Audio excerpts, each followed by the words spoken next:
Приближается удивительный праздник – Рождество, а с ним приходят обычаи и обряды, которые достались нам от наших предков, самыми долгожданными и будоражащими разум из которых являются святочные гадания. В обществе мнения об этих мистических обрядах расходятся. Одни считают, что ответы, полученные таким способом, лишь игра воображения. Другие уверены, что гаданиями накличешь беду, а третьи доказывают, что время зимних святок – удачный период для того, чтобы узнать свое будущее. А как дело обстоит на самом деле? Давайте разбираться. Здравствуйте, мои хорошие!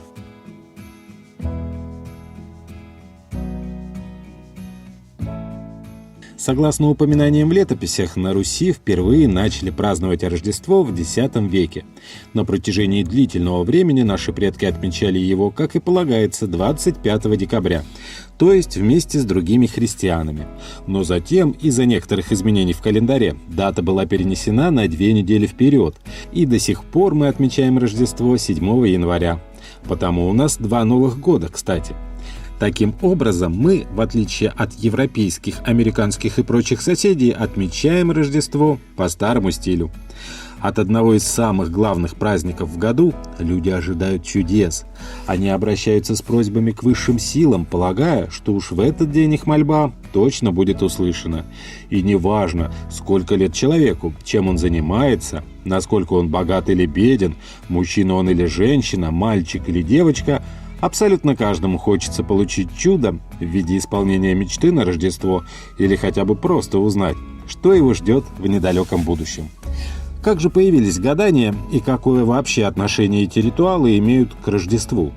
Язычество и христианство странным образом впитали друг друга на Руси. Наверное, нет ни одной страны в мире, где бы языческие обычаи предков были столь живы в подсознании народа. На самом деле обычаи гадать возникли еще в далекой древности, задолго до рождения Христа. У славян, как и у любых других народов, проживающих на территории Европы, в году было время, считающееся наиболее благоприятным для гадания. Как правило, это были периоды, когда в природе наблюдались резкие изменения.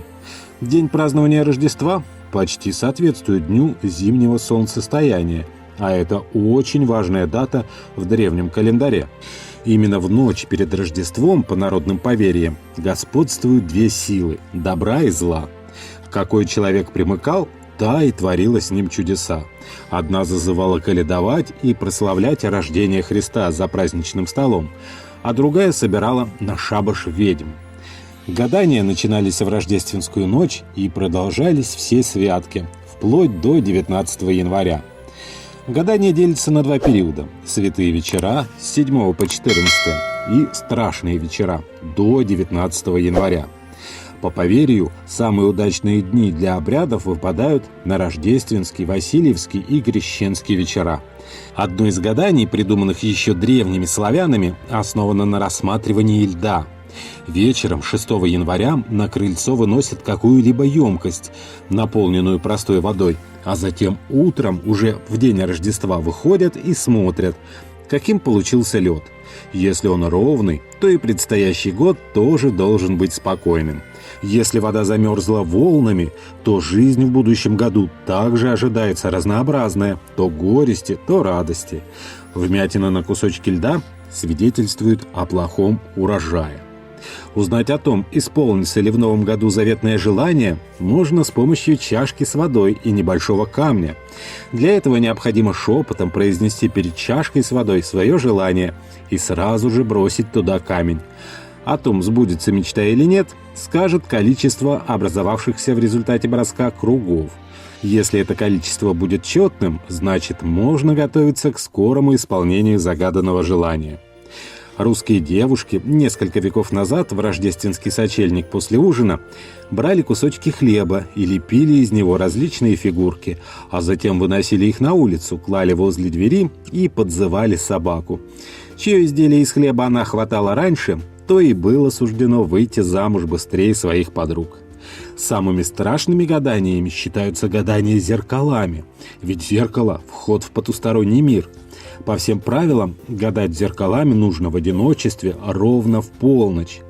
Наверняка ваши старшие родственницы, которые проделывали это, поделятся незабываемыми впечатлениями. Поставьте 2 зеркала друг напротив друга так, чтобы получился тоннель. По бокам от зеркал поставьте 2 свечи. Сядьте так, чтобы видеть убегающий тоннель и вглядываться вдаль.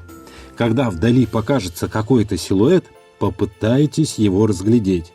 Как только он начнет приближаться, гадающий должен набросить на зеркало ткань и сказать «Чур меня», чтобы гость из зеркального мира исчез.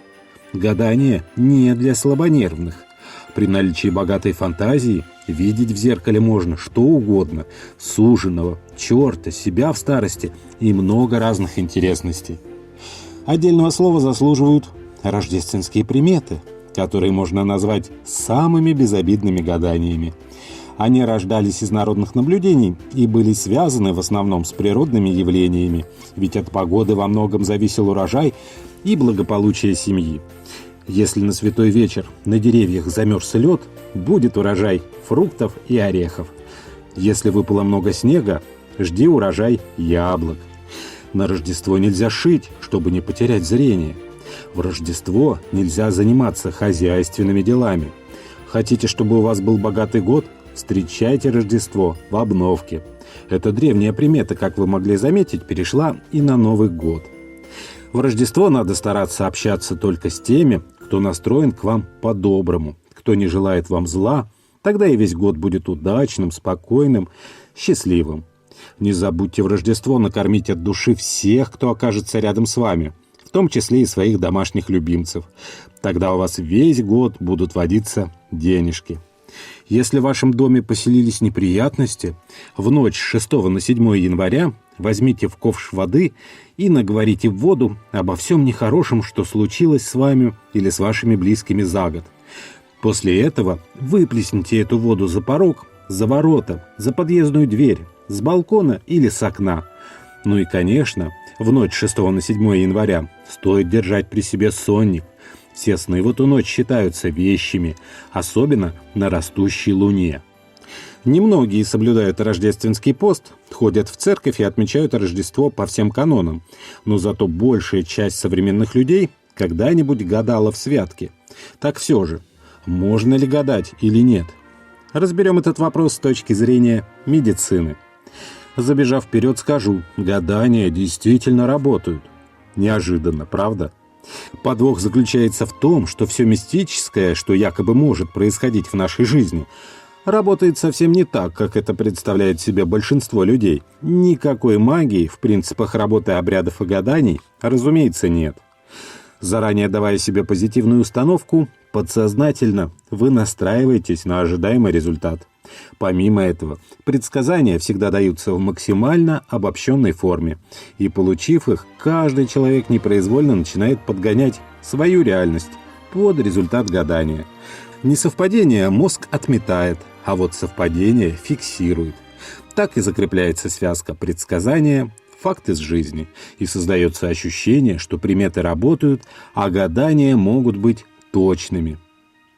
Перед тем, как приступить к гаданиям, не помешает вспомнить тот факт, что люди делятся на оптимистов и пессимистов. Оптимист, видя наполовину заполненный стакан с водой, скажет: «В нем еще много воды». Пессимист вздохнет: «В стакане уже так мало воды».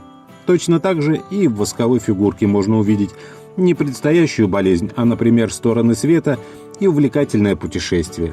Определитесь, кто вы по жизни, и стоит ли вам испытывать свои нервы, гадая в рождественскую ночь. По этой же причине, собираясь погадать в святке, не зовите людей с суеверным мышлением в свою компанию. Если для здравомыслящего оптимиста гадание – это развлечение, то для погруженного в суеверие внушаемого человека результат мистического ритуала может стать основой для негативного программирования.